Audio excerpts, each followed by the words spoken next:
जैन साथियों, मैं आपका अपना किशोर नालंदा वाला के यूट्यूब प्लेटफॉर्म पे आपका पुनः हार्दिक स्वागत करता हूं। जैसे कि आपको पता है कि हम एनसीईआरटी बैच को अभी लेके आए हैं। आज जो हमारे साथ जो पीपीटी रहेगी वो रहेगी क्लास ट्वेल्थ के सेकेंड किताब का फर्स्ट चैप्टर है, राष्ट्र निर्माण की चुनौतियां। और फर्स्ट रिवीजन आपको करना है तो आप हमारे साथ जुड़ सकते हो। हमारा जो इंटेंट है, ध्येय है, हम पूरी किताब नहीं पढ़ाएंगे, पूरा विश्लेषण नहीं करवाएंगे। अभी हमारा शॉर्ट यही है कि हम जो चीज है वो एग्जाम से रिगार्डिंग, जो पॉइंट ऑफ व्यू से रिगार्डिंग है, और आपको जल्दी जल्दी क्या है, रिवीजन किया जाए। बस ये हमारा इंटेंट है। रिवीजन है, रिकैप है, वो फास्टली तरीके से हो जाए। कौन सा क्वेश्चन है बहुत ज्यादा इंपॉर्टेंट है, महत्वपूर्ण है, उसको देखते हैं। तो पहले आपको पता है राष्ट्र निर्माण की चुनौतियां, एकता के सूत्र में बांधना वगैरह आपको पता ही है। तीन चुनौतियां थी, कितनी थी? तीन चुनौतियां थी। ठीक है, मुद्दे पे आते हैं। पंडित जवाहरलाल नेहरू के किस भाषण को भाग्य वधु से चिर प्रतिष्ठित भेंट के नाम से जाना जाता है? भाग्य वधु से चिर प्रतिष्ठित भेंट के नाम से जाना जाता है। कौन सा भाषण था? आपको पता है 1947 के 14-15 अगस्त की मध्य रात्रि को, कौन सी रात्रि को? मध्य रात्रि को हिंदुस्तान के आजाद होने पर नेहरू जी ने संविधान सभा के विशेष सत्र को संबोधित किया था। और इसे ही क्या कहा जाता है? इसको इसका नाम दिया गया। नाम क्या है बच्चों? भाग्य वधु से चिर प्रतिष्ठित भेंट। तो ये क्वेश्चन 1 नंबर का पुटअप हो सकता है। किसको कहा जाता था आपको पता है? ये 14-15 अगस्त की मध्य रात्रि को हिंदुस्तान के आजाद होने पर संविधान सभा को संबोधित करते हुए, किसको संबोधित करते हुए? संविधान सभा को संबोधित करते हुए ये भाषण दिया था। कौन सा? भाग्य वधु से चिर प्रतिष्ठित। सेकंड है आजादी के बाद, फ्रीडम आफ्टर फ्रीडम। आजादी के बाद भारत के सामने पहली चुनौती क्या थी? भारत के सामने जो पहली चुनौती क्या थी? चुनौती है देश को एकता के सूत्र में बांधना। हमारा पूरा देश है बच्चों, उत्तर से लगा के दक्षिण तक, पूर्व से लगा के पश्चिम तक, इसको एकता के सूत्र में बांधना। यानी हम सब एकता के सूत्र में बन चुके हैं। क्यों? क्योंकि पहले राजतंत्र था बच्चों, राजतंत्र से लोकतंत्र में कन्वर्ट हुआ, और आपको पता है कि बहुत सी त्रासदी झेलना पड़ा। तो ये सब, इन सबको एकता के सूत्र में बांधना इतना आसान नहीं था। और ये है वो पहली चुनौती थी कि सभी को एकता के सूत्र में बांधा जाए। ये क्या थी? फर्स्ट चुनौती थी। ठीक है, तीसरा क्वेश्चन है, ये क्वेश्चन बहुत इंपॉर्टेंट है बच्चों, छांट के लेके आया हूं। पीवाई को आप उठा के देख सकते हो, क्वेश्चन का महत्व क्या है। मोहम्मद जिन्ना ने द्विराष्ट्र सिद्धांत का प्रतिपादन क्यों किया? बहुत अच्छा क्वेश्चन होना, अक्सर पूछा जाता है कि जिन्ना ने द्विराष्ट्र सिद्धांत का प्रतिपादन क्यों किया था, वाई। तो आपको लिखना है कि जिन्ना ने हिंदुओं के लिए हिंदुस्तान, हिंदुओं के लिए क्या बच्चों? हिंदुस्तान, और मुसलमानों के लिए पाकिस्तान के लक्ष्य को ध्यान में रखते हुए, कौन से लक्ष्य के लिए? हिंदुओं के लिए हिंदुस्तान और मुसलमानों के लिए पाकिस्तान के लक्ष्य को ध्यान में रखते हुए द्विराष्ट्र सिद्धांत की क्या किया? प्रतिपादन किया। आराम से कर सकते हो, हिंदुओं के लिए हिंदुस्तान और मुसलमानों के लिए पाकिस्तान के लक्ष्य को ध्यान में रखते हुए द्विराष्ट्र सिद्धांत का क्या किया? प्रतिपादन। एग्जाम में आप कर सकते हो क्योंकि आपने पढ़ रखा है। रिवीजन करो फास्ट। आगे है रजवाड़ों के शासकों। कौन से शासकों? रजवाड़ों के। ध्यान रखना बच्चों, रजवाड़ों के शासकों और भारतीय संघ के मध्य जिस सहमति पत्र पर हस्ताक्षर हुए उसे क्या कहा जाता है? ये भी इंपोर्टेंट क्वेश्चन है। जिस सहमति पत्र पे हस्ताक्षर हुए रजवाड़ों के शासकों और भारतीय संघ के मध्य जिस सहमति पत्र पे हस्ताक्षर हुए उसे क्या कहा जाता है? इंपोर्टेंट, 1 नंबर का क्वेश्चन पुट अप हो सकता है। आपको लिखना है इंस्ट्रूमेंट ऑफ एक्शंस। क्या कहते हैं? इंस्ट्रूमेंट ऑफ एक्शंस नामक पत्र में क्या था बच्चों? हस्ताक्षर हुए थे रजवाड़ों और भारतीय संघ के मध्य। ठीक, आगे है किस राज्य में, कौन सा स्टेट, किस राज्य में पहली बार सार्वभौम वैश्विक मताधिकार के सिद्धांत को अपनाकर चुनाव हुए? पहली बार कौन सा राज्य था? मणिपुर की राजधानी इम्फाल। सार्वभौम वैश्विक मताधिकार क्या होता है? कि सभी को वोट डालने का अधिकार, न्यूनतम आयु 18 वर्ष। ठीक है, सार्वभौम वैश्विक मताधिकार कहते हैं इसको। अगला है, जल्दी करते हैं, किस अधिवेशन के बाद भारतीय राष्ट्रीय कांग्रेस ने मान लिया? भारतीय राष्ट्रीय कांग्रेस 1885 भारतीय राष्ट्रीय कांग्रेस ने मान लिया कि राज्यों का पुनर्गठन भाषा के आधार पर होगा। कौन सा अधिवेशन? तो आपको लिखना है नागपुर अधिवेशन 1920। किसके आधार पर होगा वो ना? भाषा के आधार पर। जैसे पंजाब से पंजाबी, गुजरात से गुजराती। ठीक है, आप काफी चीजें देख सकते हो। आगे देखो,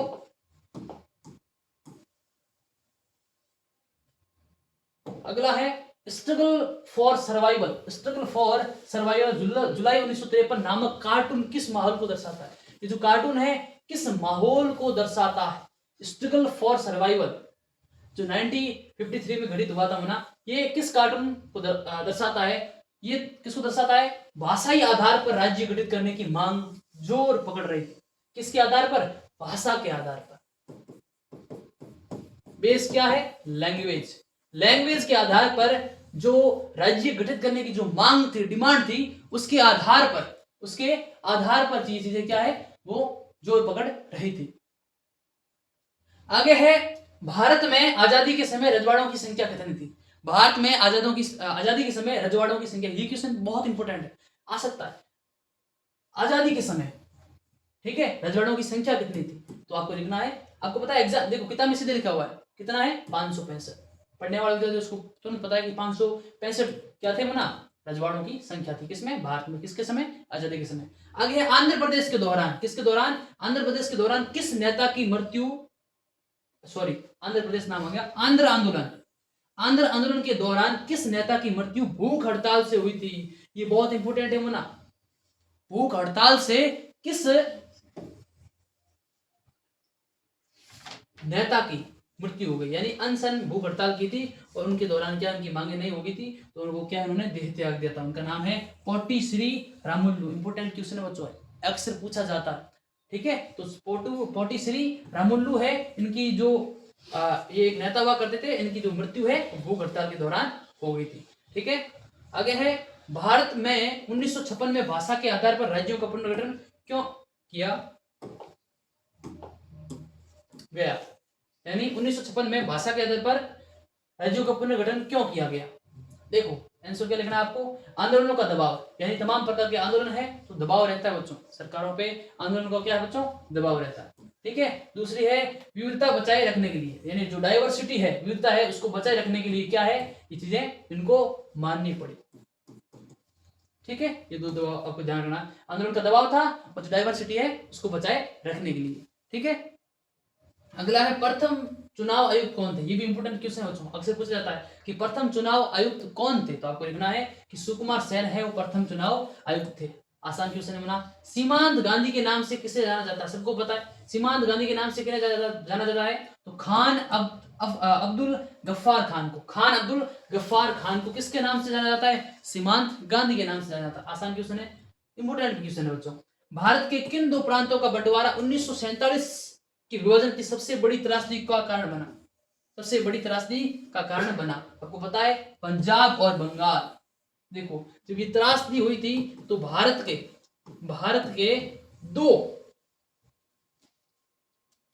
के दो प्रांत, आपको पता है, इधर बांग्लादेश था और इधर था पाकिस्तान। तो बांग्लादेश के पास बंगाल है, वो त्रासदी को झेला होना, और इधर पाकिस्तान है तो पाकिस्तान के पास किसने त्रासदी झेली? पंजाब में, क्योंकि पंजाब का आधा हिस्सा कहाँ है बच्चों? पाकिस्तान में, और आधा हिस्सा ही भारत के पास है, ठीक है। तो ये चीजें हैं, इन्होंने त्रासदी झेली। क्या है? त्रासदी झेली, ठीक है। आगे है, द्विअंकी प्रश्न, 2 नंबर के क्वेश्चन। आगे देखो, आगे ये है कि आजादी की लड़ाई के समय किन बातों पर सभी सहमत थे, यानी वो कौन सी बातें थी जहां पर सभी सहमत थे, एकजुट। तो आप देख सकते हो, शासन लोकतांत्रिक पद्धति से चलाया जाएगा। ये क्वेश्चन इंपोर्टेंट है बच्चे, अक्सर पूछा जाता है कि कौन सी बातों पर सभी सहमत थे आजादी की लड़ाई के समय, ठीक है। तो सबको पता है कि शासन लोकतांत्रिक पद्धति से चलाया जाएगा, इस पे सहमत थे। और दूसरा ये है कि सरकार समाज के सभी वर्गों के लिए कार्य करेगी। सरकार का जो कार्य होगा वो समाज के सभी वर्गों के लिए होगा मना, और कल्याणकारी कार्य होगा, उनके हितों में काम होगा, क्योंकि शोषण वाली सरकार है, उनसे बहुत लोग दुखी थे और उनका मानना था कि सभी वर्गों के लिए, कोई वर्ग छोटा बड़ा नहीं, सभी के लिए समान रूप से कार्य करेगी और खासतौर से कल्याण का इंटेंट रहेगा मना। आगे है, भारत की आजादी के समय, यानी भारत की आजादी के समय राष्ट्र निर्माण में सबसे बड़ी 2 बाधा कौन सी थी? आजादी के समय राष्ट्र निर्माण में सबसे बड़ी 2 बाधा कौन सी थी? ऐसे क्वेश्चन अक्सर पूछे जाते हैं। तो पाकिस्तान से आए शरणार्थियों की पुनर्वास संबंधी चुनौती, पाकिस्तान जो शरणार्थी आए थे उनकी पुनर्वास की संबंधी जो चुनौती है वो एक क्या बाधा थी मना। और दूसरी थी सांप्रदायिक एकता की चुनौती। बिल्कुल इंपोर्टेंट है बच्चों, ये सांप्रदायिक एकता की चुनौती थी। ये 2 ऐसी बाधाएं थी जो भारत की आजादी के समय राष्ट्र निर्माण में क्या है मना, बाधा उत्पन्न कर रही थी। आगे आप देख सकते हो, महात्मा गांधी के अनुसार 15 अगस्त 1947 कल खुशी एवं गम दोनों का दिन क्यों होगा? कल खुशी और गम दोनों का दिन क्यों होगा? क्वेश्चन भी इंपॉर्टेंट है बच्चों, आ सकता है, अक्सर पूछा जाता है। तो अब महात्मा गांधी ने ये क्यों कहा? तो महात्मा गांधी के अनुसार 15 अगस्त 1947 खुशी का दिन इसलिए होना था क्योंकि भारत को क्या मिली? आजादी मिली थी। यानी भारत को आजादी मिलनी थी, तो ये क्या हो गया? हैप्पीनेस, खुशी है। और गम का दिन इसलिए था क्योंकि भारत की विभाजन के साथ हिंदुओं और मुसलमानों के बीच दंगे भी हो रहे थे, यानी बंटवारा, त्रासदी थी। मैंने आपको आपने पढ़ा होगा किताब में, मैं अब उसको आपको वापस बता नहीं सकता हूं। बहुत बड़ी त्रासदी थी मुना, क्या थी? त्रासदी थी। बंटवारे में, विभाजन में बहुत भारी मात्रा में त्रासदी हुई थी मुना, ठीक है। लाखों लोग इधर उधर हुए थे मुना, ठीक। अगला है आजादी के समय देश के पूर्वी और पश्चिमी इलाकों में राष्ट्र निर्माण की चुनौती के लिहाज से दो मुख्य अंतर क्या? ये भी अच्छा क्वेश्चन है। आजादी के समय देश के पूर्वी और पश्चिमी राष्ट्र निर्माण की चुनौती के लिहाज से दो मुख्य अंतर कौन से? तो आपको बताना है कि पूर्वी क्षेत्र में सांस्कृतिक एवं आर्थिक संतुलन की समस्या थी, पूर्वी में, ठीक है। सांस्कृतिक एवं आर्थिक संतुलन की समस्या थी, यानी संतुलन है उनकी समस्या थी, परंतु पश्चिमी क्षेत्र में विकास की चुनौती थी। जो पश्चिमी है उसमें क्या है? विकास के, डेवलपमेंट की चुनौती थी। और दूसरा है पूर्वी क्षेत्र भाषाई समस्या से जूझ रहा था, पूर्वी क्षेत्र में ना भाषाई समस्या से जूझ रहा था, जबकि पश्चिमी क्षेत्र में धार्मिक एवं जातिवादी समस्याएं अधिक थी। तो ये क्या थी ना? दो चुनौती थी, ठीक है, आजादी के समय पूर्वी और पश्चिमी इलाकों में। क्लियर है? आगे है स्वतंत्र भारत के नेता राजनीति को समस्या के रूप में नहीं देखते। स्वतंत्र भारत के नेता राजनीति को समस्या के रूप में नहीं देखते, वे राजनीति को समस्या के समाधान के रूप में, समस्या के समाधान के रूप में मानते थे। आप इस कथन से कहां तक सहमत है? ऐसे क्वेश्चन पूछा जाए तो आपको आराम से बताना होगा, ठीक है ना। आप सहमत है तो आप कभी क्या, आप सोच सकते हो कि मैं क्या लिखूं, हाँ लिखूं ना लिखूं, तो आपको इत्मीनान से आपने जो पढ़ा है वो लिखना होगा। उनके अनुसार राजनीतिक गतिविधियों का उद्देश्य जनहित का फैसला लेना। देखो ये अच्छे शब्द होना, इनका गतिविधियों का उद्देश्य क्या है? जनहित का फैसला लेना व उस पर अमल करना होता है। फैसला लेना जनहित में और उस पर क्या है बच्चों? अमल करना है। इसलिए वे वो राजनीति को समस्या समाधान के रूप में देखते हैं। एक तो जनहित पर उनका उद्देश्य, जनहित पर फैसला लेना और उस पर अमल करना, जो भी फैसला लेते हैं उस पर अमल करना और कल्याणकारी फैसले है उसको अंजाम तक पहुंचाना। आगे है राष्ट्र निर्माण से क्या समझते हो? आप राष्ट्र निर्माण से क्या समझते हो? ये भी क्वेश्चन पूछा जाता है अक्सर। ऐसी प्रक्रिया जिसके द्वारा राष्ट्र के विभिन्न क्षेत्रों वर्गों के एकीकरण द्वारा, ऐसी प्रक्रिया जिसके द्वारा राष्ट्र के विभिन्न क्षेत्रों और वर्गों के एकीकरण द्वारा राष्ट्रीय पहचान को सुनिश्चित कर राष्ट्र को विकास के पथ पर आगे बढ़ाया जाता है, इसे क्या बोलते हैं बच्चों? राष्ट्र निर्माण कहते हैं। देखो सुनिश्चित कर विकास के पथ पर आगे बढ़ाया जाता है, इसको क्या बोलते हैं? राष्ट्र निर्माण बोलते हैं। आगे है 4 अंकीय क्वेश्चन। ये क्वेश्चन भी आपके लिए बहुत महत्वपूर्ण है बच्चों। भारत की विभाजन की प्रक्रिया की किन्हीं 4 समस्याओं का संक्षेप में वर्णन करें। कोई 4 समस्या है विभाजन के दौरान, इसका संक्षेप में वर्णन करें। तो पहली समस्या है प्रांतों का विभाजन, पहली समस्या आपको याद रखना है। दूसरा है रियासतों का विलय, बिल्कुल। तीसरा है विस्थापितों की समस्या, बिल्कुल। और चौथा है खाद्यान्न संकट। यानी 4 समस्याएं हैं जो भारत की विभाजन की प्रक्रिया में 4 समस्याएं है, देख सकते हो। प्रांतों का विभाजन था, रियासतों का विलय था, विस्थापितों की समस्या थी और खाद्यान्न संकट। आपने पंचवर्षीय योजना पढ़ी होगी, उसमें देखो लक्ष्य है पहले कृषि पर रखा गया, यानी आत्मनिर्भर, ठीक है ना। तो आप देख सकते हो, मैं आपको शॉर्ट में पढ़ाऊंगा क्योंकि ज्यादा मैं अंदर नहीं जाऊंगा वहां, ठीक है। तो खाद्यान्न संकट। आगे है फैज अहमद कौन थे? फैज अहमद कौन थे? संक्षेप में बताएं। तो फैज अहमद वामपंथी रुझान से जुड़े हुए थे। किस रुझान से? वामपंथी रुझान से जुड़े हुए थे। आजादी के बाद उन्हें पाकिस्तान में रहना पड़ा। आजादी के बाद उन्हें कहां रहना पड़ा? पाकिस्तान में निवास करना पड़ा। लेकिन पाक शासन तंत्र के साथ टकराव के कारण उन्हें लंबी अवधि तक कारावास में रहना पड़ा। देखो पाकिस्तान में रहना पड़ा, लेकिन उनके शासन जो सिस्टम है, उनके तंत्र के टकराव के कारण उन्हें लंबी अवधि तक कहां रहना पड़ा? कारावास में रहना पड़ा, ठीक है। और नक्शे फरियादी, दस्त ए सबा और जिंदगी नामा उनके प्रमुख कविता संग्रह है। ये उनकी क्या है? कविता। ये भी याद रखना वरना, नक्शे फरियाद, दस्त ए सबा और जिंदगी नामा। ये क्वेश्चन ऐसे ही बन सकता है, ठीक है, कि नक्शे फरियाद, दस्त ए सबा और जिंदगी नामा के प्रमुख कविता के लेखककार कौन है? तो ये देखो फैज अहमद, ठीक है। पाकिस्तान में इनको ये रहना पड़ा क्योंकि मजबूरी थी। और वहां उनके टकराव के कारण लंबी अवधि तक उनको क्या कारावास झेलना पड़ा। कौन थे? फैज अहमद। अगला देखो, अगला है रजवाड़ों के संदर्भ में इंस्ट्रूमेंट ऑफ एक्शंस का अर्थ स्पष्ट करो। किसके संदर्भ में? रजवाड़ों के। आपको लिखना है कि विलय का जो प्रारूप है इंस्ट्रूमेंट ऑफ एक्शंस इसलिए बनाया गया था क्योंकि भारत के दो हिस्से किए जा रहे थे। भारत के कितने हिस्से किए जा रहे? 2 हिस्से। एक का नाम भारत और दूसरे का नाम पाकिस्तान। अतः ऐसे में विलय पत्र का होना जरूरी था। ऐसे में किसका पत्र होना जरूरी है? विलय पत्र का होना जरूरी है। विलय प्रारूप बनाकर 25 जुलाई 1947 को गवर्नर जनरल माउंटबेटन ने, ये देखो माउंटबेटन की अध्यक्षता में सभी रियासतों को बुलाया गया। ठीक है, सभी रियासतों को क्या ना बुलाया गया। देख सकते हो कौन सा था? विलय पत्र का होना जरूरी था। कर सकते हो आराम से। आगे, आजादी के बाद राष्ट्र निर्माण की किन चुनौतियों की सफलतापूर्वक निपटाया गया? ये अच्छा क्वेश्चन है होना, सार है इसका। आजादी के बाद राष्ट्र निर्माण की किन चुनौतियों को सफलतापूर्वक निपटाया गया, सोल्व किया गया? तो देखो, तकरीबन सभी चुनौतियों को निपटाने की गंभीर कोशिश की गई। कोशिश सभी को निपटाने की गई, इसलिए ज्यादातर चुनौतियों को सफलतापूर्वक निपटा दिया गया। चाहे वो पाकिस्तान से आए शरणार्थियों की समस्या रही या विभाजन के पश्चात विभिन्न प्रिंसली को भारत के अधीन करना था, प्रिंसली स्टेट को भारत के अधीन करना था। तो ये समस्या इसको निपटा लिया गया, चाहे वो शरणार्थी हो और चाहे वो विभाजन के पश्चात प्रिंसली स्टेट को भारत के अधीन करना था। ठीक है, आसान है ये भी। अब देखो 5वां, हैदराबाद का विलय भारत में किस प्रकार हुआ? हैदराबाद का विलय है भारत में किस प्रकार हुआ? क्या घटनाएं घटित हुई, क्या प्रोसेस था? तो हैदराबाद का विलय, हैदराबाद के शासक को निजाम कहते हैं। सबको पता होना, कहने का आवश्यकता है, जिसने पढ़ा है उसको पता। निजाम हैदराबाद के शासक को कहते हैं। इन्होंने भारत सरकार के साथ नवंबर 1947 में एक साल के लिए, किसके लिए? एक साल के लिए यथास्थिति बहाल करने का समझौता किया। यानी जो यथास्थिति है उसको बहाल करने का समझौता किया। कम्युनिस्ट पार्टी और हैदराबाद कांग्रेस के नेतृत्व में किसानों और महिलाओं की निजाम, ये देखो निजाम के खिलाफ आंदोलन शुरू किया। इन्होंने निजाम के खिलाफ क्या किया ना?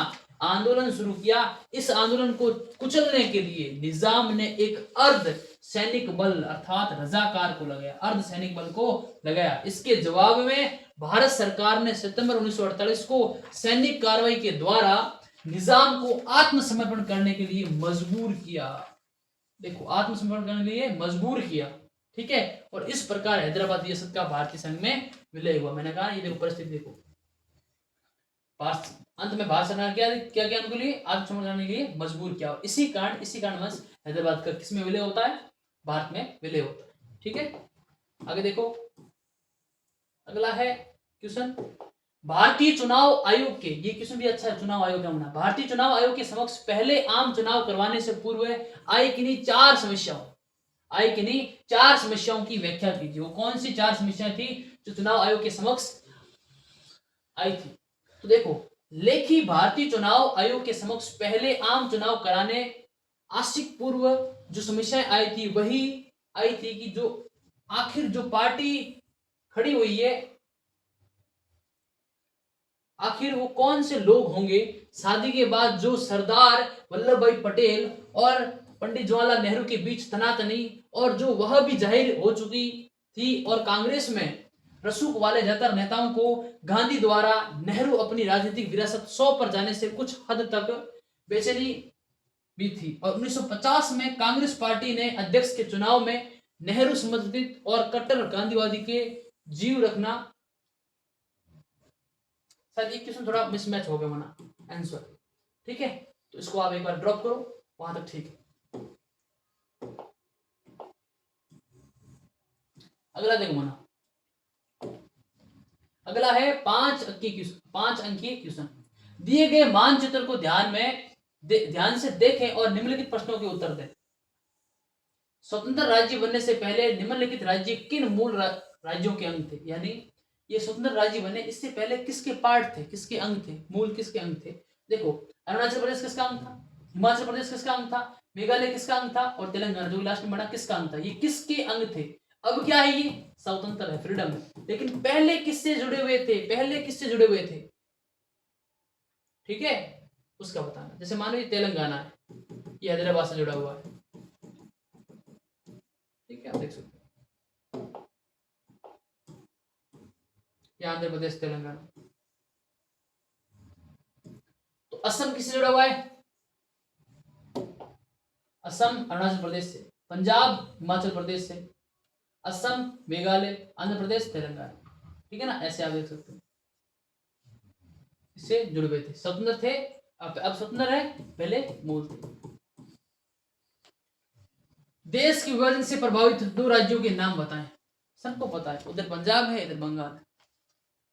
पाकिस्तान से परेशान कौन था, ना प्रभावित कौन था? पंजाब, और बांग्लादेश से बंगाल। 2 ऐसे राज्यों के नाम बताएं जो पहले संघ शासित राज्य थे। संघ शासित का मतलब वे क्षेत्र जो इसको कौन कंट्रोल करेगा? संघ कंट्रोल करेगा, यानी देश की जो कैपिटल है, राजधानी है, वो कंट्रोल करेगा। ठीक, जैसे गोवा हो गया, मणिपुर हो गया, मिजोरम इत्यादि, इसको कौन कंट्रोल करता है? संघ शासित, यानी संघ के शासन द्वारा ये क्या होते हैं? शासित होते हैं। ये क्या थे? राज्य थे, स्टेट थे।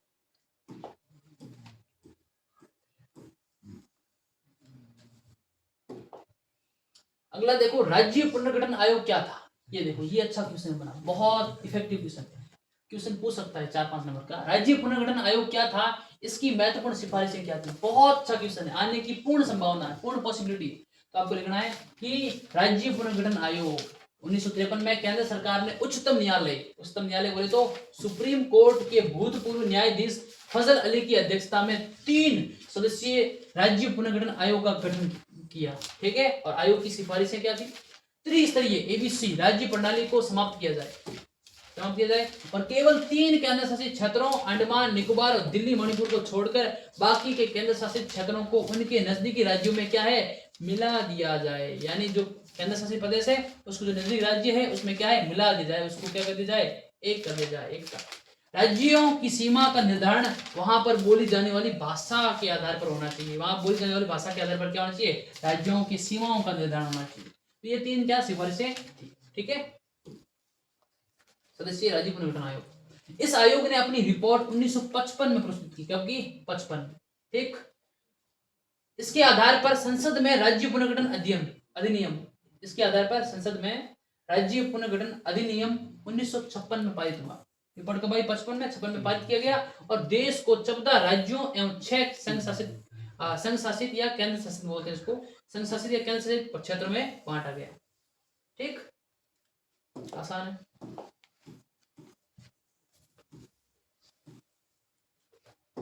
अगला देखो, रजवाड़ों को भारतीय संघ में शामिल करने के मूल, जो रजवाड़े हैं उसको भारतीय संघ में शामिल करने का मूल आधार क्या था? इस कार्य में जो अहम रोल किसने प्ले किया था, भूमिका किसने निभाई थी? तो रजवाड़ों के निवासी भारतीय संघ में शामिल होना चाहते थे। जो रजवाड़ों के निवासी है वो किस में शामिल होना चाहते थे? भारत में। अब पाकिस्तान और भारत दोनों में से वो भारत में आना चाहते थे। ठीक, भारत सरकार का दृष्टिकोण लचीला था, यानी अपने साथ मिलाने का था।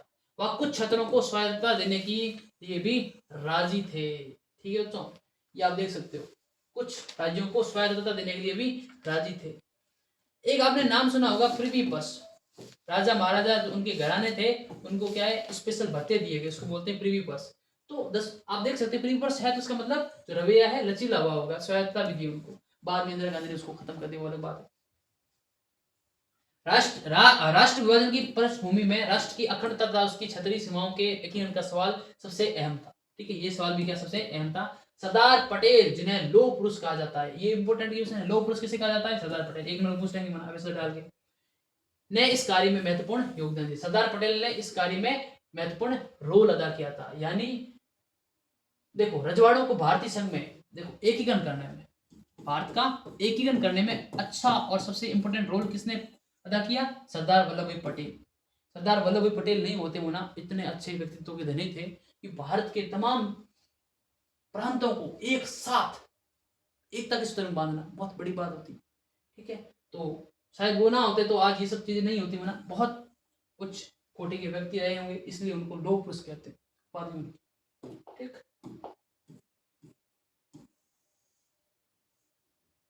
अगला देखो, अगला है स्वतंत्रता के समय भारत के समक्ष आई 3 चुनौतियों की व्याख्या करें। पाठ का नाम ही है राष्ट्र निर्माण की चुनौतियां। वो 3 चुनौतियां कौन कौन सी थी? सबसे पहले बता आपको, एकता और अखंडता। सबसे पहले तो एकता, अखंडता का मतलब वो टूटे ना, एक रहो और कोई साथ छोड़ो ना। दूसरा है लोकतंत्र की स्थापना की चुनौतियां, यानी राजतंत्र से लोकतंत्र। आपको पता है एक दिन में लोकतंत्र स्थापित नहीं होता बच्चों, कई समय लग जाता है, कई दिन, कई है ना महीने, कई हफ्ते, कई पंखवाड़े, कई साल लग जाते हैं, तब जाके लोकतंत्र कायम होता है, स्थापना होती है। क्योंकि राजतंत्र से अभी अभी आप निकले थे, और वो भी शोषणकारी राजतंत्र से। ठीक है। और तीसरी थी विकास की चुनौती। भाई आपको लोकतंत्र स्थापित करना है, ठीक है, एकता अखंडता रखनी, ठीक है, आपको लोकतंत्र स्थापित कर लिया, लेकिन विकास ही नहीं ना, तो विकास की भी ध्यान देना है, ठीक है ना, कृषि पे ध्यान देना है, उद्योगों पे ध्यान देना, ताकि आप अपने स्वयं का विकास कर सको और आप आत्मनिर्भर, सेल्फ इंडिपेंडेंट बन सको। ठीक बच्चों, ये मोटी मोटी चुनौती थी, बाकी आपको याद ही है। देखो आजादी के बंटवारे के लिए बात सबसे बड़ी चुनौती एकता और अखंडता की थी, क्योंकि भारत में बहुत सारे जाति, धर्म, भाषा के लोग थे, इन सभी के तबके एकता अखंडता बनाना किसी चुनौती से कम नहीं था, और सबको पता है आपको ना। दूसरी ये है कि भारत के लोगों को लोकतंत्र का मतलब नहीं पता था, और लोकतंत्र आखिर किससे कहते हैं, घर घर लोगों को लोकतंत्र का मतलब समझाना था। और तीसरा है कि विकास की चुनौती है, विकास करना होना, ठीक है ना। अंग्रेजों के शासन से भारत बहुत पीछे चुका था, मतलब अंग्रेजों ने भारत को चूस लिया था, बहुत पीछे पिछड़ चुका था, और हमें तेजी से तरक्की करने के लिए क्या करना था, अमेरिका का पूंजीवाद वाला रास्ता था, और दूसरी ओर सोवियत संघ का समाजवादी वाला रास्ता था। लेकिन हमने क्या किया, ना तो पूंजीवादी बनाया ना समाजवादी, हमने क्या किया, मिश्रित राजनीति बना, मिश्रित अर्थव्यवस्था। कौन सी अर्थव्यवस्था बनाई, मिश्रित, यानी उसमें ये चीजें भी हो, समाज में भी ध्यान, समाज के तबकों को ध्यान दिया जाए, और ये चीजें भी हो। कहाँ गई, ये देखिए, ठीक, नेहरू मान लो इस मॉडल बोलते हैं इसको। ठीक, यहाँ तक आपका क्लियर हो गया मना। देखो मना, आपको फर्स्ट रिवीजन करना है, तो इस चीज का ध्यान देना है।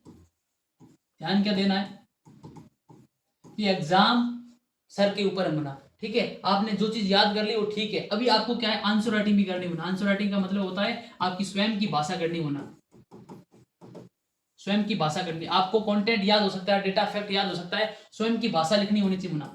जब जो चीज समझ नहीं आती है उसके बाद आप रटने का प्रयास करो, कोशिश करो कि आप चीजों को समझो मना, ठीक है। और चीजें बहुत आसान है, आप इत्मीनान से रीडिंग करोगे मना। जब आप रीडिंग करते हो तो आपको काफी चीजें क्लियर हो जाती है मना, काफी चीजें क्या है, क्लियर हो जाती है। और यहाँ से जितने क्वेश्चन पढ़ाए मना, अब एग्जाम से देख सकते हो कि बहुत ज्यादा क्वेश्चन आने की संभावना रहती है। और ये क्वेश्चन है, ये PYQ को मद्देनजर रख के, प्रीवियस ईयर क्वेश्चन को मद्देनजर रख के बनाए गए हैं। तो आप इस चीज को देख सकते हो, और कोशिश करना कि इसको बार बार आप देख सको, और अपने जो मार्क्स है उसमें इंक्रीज कर सको, वृद्धि कर सको, ताकि एग्जाम के लिए आपको बहुत ज़्यादा ये वीडियो है रिलेवेंट हो सके, और चीज़ें आपको सीखने के लिए मिलेगी। रिविजन के लिए ये चीज़ें बेस्ट। ठीक है, जय हिंद, जय भारत।